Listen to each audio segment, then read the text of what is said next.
je m'appelle Géraud, je suis game designer, développeur de jeux en indépendant. Je fais des jeux tout seul ou en toutes petites équipes depuis 5-6 ans. En jeu, du coup, j'ai fait un petit jeu qui s'appelle Un pas fragile. Ensuite, j'ai fait un jeu qui s'appelle Buisson, qui est un jeu de cache-cache multijoueur avec des buissons qui pètent. Le dernier jeu que j'ai sorti s'appelle Larcin Laser. Et là, le jeu sur lequel je travaille en ce moment, il s'appelle Rundown. C'est un roguelite autour de la notion de prise de risque. Je fais aussi des vidéos sur YouTube sous le pseudo DocGéraud. À la base, c'était beaucoup de vulgarisation de game design. Et c'est vrai que de plus en plus, au fur et à mesure, j'ai de plus en plus parlé de mes jeux, la création en général, les galères que je rencontre, toutes les étapes en fait qui permettent de mener à la création de mes jeux. Est-ce que tu peux nous présenter aussi le lieu dans lequel on est aujourd'hui? Alors là, on est dans une salle d'escalade de voies, donc c'est des murs très très hauts et c'est pour faire de la grimpe quoi.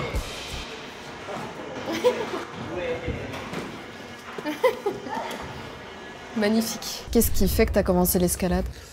Un peu au pif en vrai. C'était l'époque où je bossais chez Ubisoft, donc j'étais game designer chez Ubisoft. Je crois vraiment que j'avais juste envie de me mettre au sport et complètement au hasard, je suis allé regarder les réductions de sport liées aux trucs d'entreprise et tout. Et il y avait une salle d'escalade à côté et des réductions pour cette salle. Et je m'y suis mis pour ça. Moi, c'est devenu une part hyper importante de ma vie parce que ça me permet de complètement déconnecter de mon boulot. Je fais des jeux vidéo, donc forcément, moi, je passe beaucoup de temps assis devant un PC. Et ouais, ça me permet de m'entretenir. Il y a le côté physique à l'escalade, mais il y a tout l'aspect technique. Et une même voie, tu peux la grimper de plein de façons différentes. Parce que le moindre petit détail de placement de corps, de ton poids qui est pas pareil, etc., plus ou moins en dessous de la prise, bref, tout peut changer, la facilité avec laquelle tu vas grimper, ta morphologie aussi, etc. Donc en vrai, il y a tout le temps des conseils à échanger avec les gens et tout. C'est un truc hyper social aussi, contrairement à ce qu'on pense. Autant on est seul sur le mur, autant il y a plein de gens avec qui on partage des astuces. Moi, quand je vois des gens tout seuls, j'hésite pas à leur parler, à donner des conseils, on partage. J'ai le vertige. À la grimpe, je me suis fait des amis qui sont des méga potes. Et que j'ai rencontré totalement au pif, juste parce qu'on grimpait ensemble quoi. Allez, dernier move!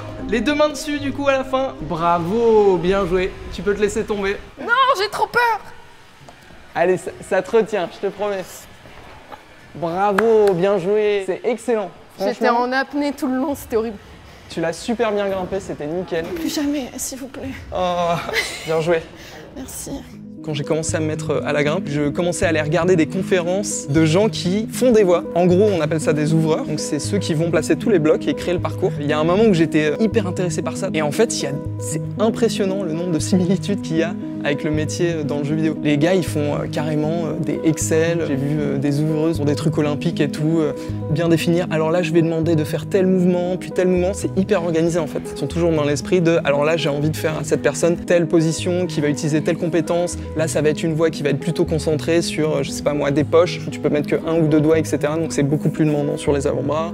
Là, je vais mettre que des petits pieds. Du coup, il faut faire vraiment attention au placement de pied, etc. Il y a vraiment toujours une intention et ouais, une liste de skills et de compétences qui vont être engagées dans la voie, quoi. Et c'est vrai que ça ressemble beaucoup au travail de level designer dans le jeu vidéo, donc créer des niveaux, etc.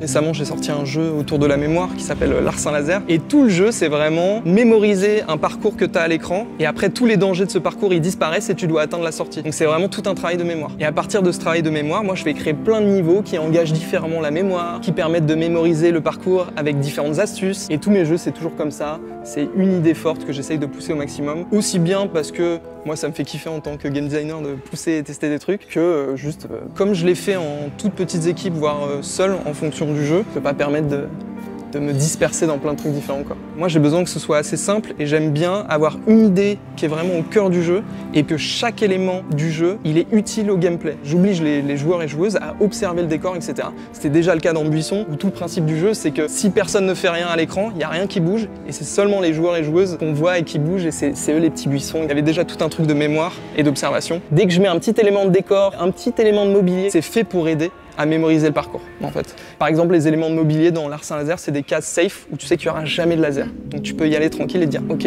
je vais aller tout droit là, puis là, parce que je sais que c'est safe.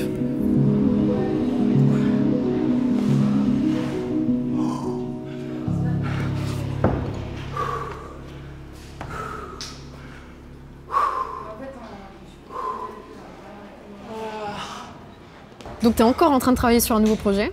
Tu peux pas t'arrêter de créer en fait, il y a une continuité quand même. Tu termines un jeu, là Larcin Laser vient de sortir, t'es déjà sur autre chose? Bah je pense comme beaucoup de développeurs et développeuses, hein, tout simplement. Moi c'est un plaisir J'aime créer en fait.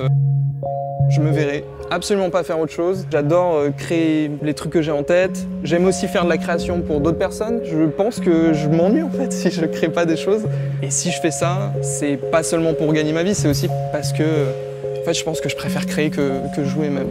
C'est pour dire à quel point ça peut être sympa de créer des jeux vidéo.